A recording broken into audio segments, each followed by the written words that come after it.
আলাদা আলাদা নয়। একেবারে কলকাতা রানীর আসলে মঞ্চ থেকে তিনি ঘোষণা দিয়েছিলেন দক্ষিণ প্রত্যন্ত বিভিন্ন মহকুমা সভা করেন প্রচার প্রসার সেই রীতিমতো তারা নির্দেশ নিয়ে আজকে প্রেক্ষাগৃহে জমিদারদের বিভিন্ন প্রতিনিধি নিয়ে তিনি সভা করলেন বিভিন্ন বিষয়ে আলোচনা করে আমরা সরাসরি ভাষায় কথা বলব পশ্চিমবঙ্গ রাজ্য জমিয়তের সভাপতি মৌলানা সিদ্দিকুল্লাহ চৌধুরী সাহেবের সঙ্গে।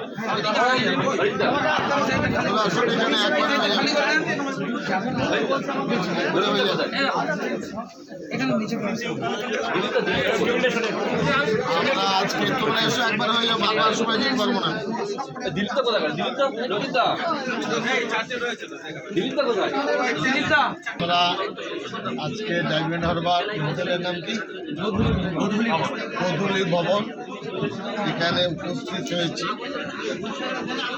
এই কর্মসূচিতে সাগর, নামখানা, পাথর প্রতিমা, কুলপি, এরপরে লক্ষ্মীকান্তপুর, তারপরে কলস, পন্থা, ডায়মন্ড হারবার, এই প্রায় ৮-১০টি শাখা সংগঠনের প্রতিনিধিরা এখানে এসেছে।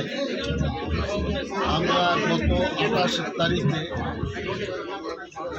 নভেম্বরের ২৮ তারিখে কলকাতায় মহাসমাবেশ করেছিলাম। সেখানে প্রায় ৩৫০০ ছোট বড় গাড়ি এসেছিল, ৪ লক্ষের বেশি মানুষ উপস্থিতি দিয়েছিল। তার একটি পর্যালোচনা, কী পেলাম, কী শিখলাম, কী করণীয়। এখানে বিশেষভাবে আলোচনা হয়েছে ওয়াকফ সম্পত্তি বিলটা কোথায় দাঁড়িয়ে আছে। খুব সম্ভবত মার্চ মাসে যে মিটিং হবে, দিল্লিতে যে অধিবেশন হবে, সেই অধিবেশনে ঠিক হবে বিলটা পাস হবে কি হবে, হয় পাস হবে অথবা ঠান্ডা ঘরে চলে যাবে। দুটো প্রেক্ষাপট আজকে আমরা আলোচনা করেছি। আমরা এই বিল প্রত্যাখ্যানের দাবি রাখছি। জমিয়তুল মুজাহিদের পক্ষ থেকে জয়েন্ট পার্লামেন্টারি কমিটির কাছে আমাদের সভাপতি মাওলানা মাহমুদ হাসান মাদানী সাহেব ৬ পৃষ্ঠার একটা স্মারকলিপি জমা দিয়েছে।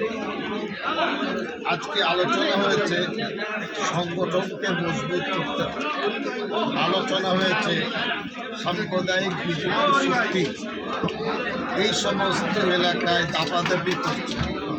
আমরা সাম্প্রদায়িকতার বিরুদ্ধে, আমরা ভারতবর্ষের নাগরিক, আমরা সকল ধর্ম বর্ণের মানুষকে ভালোবাসি। মসজিদ থেকে উস্কানিমূলক কথা ইতিপূর্বে হয়নি, এখনও হবে। জনগণের সাথে মিশে আমরা আমাদের বার্তা পৌঁছে দেব, সেই আলোচনা এখানে হয়েছে। এখানে আলোচনা হয়েছে যে বাংলাদেশ প্রসঙ্গ নিয়ে ব্যাপারটা অনেক থিতিয়ে গেছে। ভারত সরকার গভর্নমেন্ট লেভেলে যে সিদ্ধান্ত নিয়েছে, রাজ্য সরকার মুখ্যমন্ত্রী সেটা বলেছেন, আমরা তার পক্ষে। আমরা চাইব না কোনো ধরনের অশান্তি নতুনভাবে আত্মপ্রকাশ করুক। বাংলাদেশ ভালো থাকুক, আমরা ভারতের মানুষ ভালো থাকি। এখানে আলোচনায় উঠে এসেছে আমাদেরকে সজাগ দৃষ্টি রাখতে হবে। কিছু কিছু মসজিদ, কিছু কিছু ঈদগাহ মুসলিম এলাকায় সাম্প্রদায়িক শক্তি টার্গেট করার চেষ্টা করছে। আমি বিশ্বাস রাখি বাংলার সিংহভাগ অমুসলিম, তারা ধর্মনিরপেক্ষ চরিত্রের প্রতি বিশ্বাসী এবং তাদের আদর্শের সাথে আমাদের আদর্শের মেলবন্ধন। এই কথাগুলো আজকে আমাদের পূর্বদের সামনে আমরা তুলে দেব।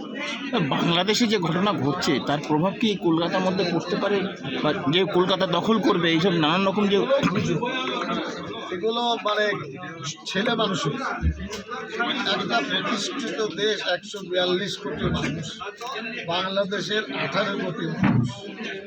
পৃথিবীর মানচিত্রে বাংলাদেশ, ভারতবর্ষ অনেক উঁচু জায়গা, তাদেরকে কেউ তাতাচ্ছে। কোনো শক্তি হয়তো তাদের পিছনে আছে। বাংলা বিহার উড়িষ্যা তারা দখল নেবে, এটা নিয়ে আপনার কোনো প্রতিবাদ কিছু না আমাদের মধ্যে এটা তো তারা বলে দেখতে চাইছে যে কেমন বাজার গরম হয়, হিরো হতে চাইছে, এসব অবান্তর প্রশ্ন। আমাদের দেশে কেউ আঙুল তুলবে, ক্ষতি করবে, আমরা জীবন দিয়ে আমাদের দেশকে রক্ষা করবে। এখানে অন্য কারোর শক্তি লাগবে না, জনগণই যথেষ্ট। না এইটার কি প্রভাব এই কলকাতা বা পশ্চিমবাংলার মধ্যে সাম্প্রদায়িক একটা পড়লে পড়ে যেত। যে উস্কানিমূলক কথা বিরোধী নেতারা বলেছেন, ওই বনগাই বলেছেন, আমাকে উপলক্ষ করে বলেছেন, তাওয়া গরম হয়নি। বাংলার মানুষ সকালে শুনেছে, বিকেলবেলায় হজম করে ফেলেছে। আসলে ওদের কাছে কিছু নেই। বাংলার সাধু ভাষায় একটা প্রচলিত বাক্য আছে, কিং কর্তব্য বিমূঢ়। বিজেপির ক্ষেত্রে এটাই, কি করবে তারা বুঝতে পারছে না, কোন দিকে যাব, কি হারালাম, কি পাবো, সেই কিং কর্তব্য বিমূঢ় হয়ে তারা আছে। এখানে কিছু করা যাবে না। জমাট বেঁধে ভারতের মানুষ, বাংলার মানুষ একসাথে আছে। এই যে বিজেপির যে নেতা শুভেন্দু অধিকারী বিভিন্ন জায়গায় বিভিন্ন রকমের মন্তব্য করছে বা বিভিন্ন রকম হচ্ছে, সেটার থেকে কি মানে কি বলবেন? আমার বক্তব্য, আমি তো ব্যক্তিগতভাবে তাকে চিনি। তার বাবাকে মমতা ব্যানার্জি অনেক শ্রদ্ধা করেন, শিশির বোস। কমপক্ষে বংশের পরিচয় দিকে তার ভাবনা হওয়া ছিল যে এরকম মানে কথা বলা যায় কি যায় না। 90 ডিগ্রি ঘুরে আজকে অশালীন কথা, খারাপ কথা, নিন্দার কথা, গালিগালাজ তার মুখ থেকে বেরোচ্ছে 56 ইঞ্চি ছাতিকে খুশি করার জন্য। বাংলার মানুষ খুশি হবে না। আগামী দিনে দেখবেন বিজেপির নিজের কোনো জমি নেই। আমি দায়িত্ব নিয়ে বলছি, ভাগ চাষের মতন জমি দখল করেছে। ভাগ চাষের জমি বেশি দিন কাছে থাকে না। বিজেপির ঠিক তাই, নিজের সম্পত্তি তো নেই, দখল করা জমিতে চাষ করছে। সামনে 26-এ দখল করা জমি বাংলার মানুষ কেড়ে নেবে তাদের কাছ থেকে। আরেকটা জিনিস হচ্ছে যে এখানে মিছিল চলছে, সেটা মিছিলের লিড দিচ্ছে, মানে এই রকম মিছিল হচ্ছে হওয়ার পরে কি আপনাদের আমার মতে বলে পুলিশের উচিত পারমিশন না, কিন্তু পুলিশ আগ বাড়িয়ে খুব শক্ত হয়ে কাজ করতে পারছে না। পুলিশের কি দিশা আমি জানি না। এতে বাজার একটু গরম হবে এই বলে কি ডায়মন্ড দোকানে, হিন্দু ভাইদের দোকানে মুসলমানরা খরিদ করতে যাবেন না? অথবা মুসলমানদের দোকানে হিন্দু মা বোনেরা কি খরিদ করতে যাবেন না? ডাক্তারের কাছে কি রুগীরা যাবে না? মাস্টারের কাছে কি ছাত্রছাত্রীরা যাবে না? শুধু বাজার গরম করে ধুলো, এতে কিছু হবে না। ঠিক আছে, থ্যাংক ইউ।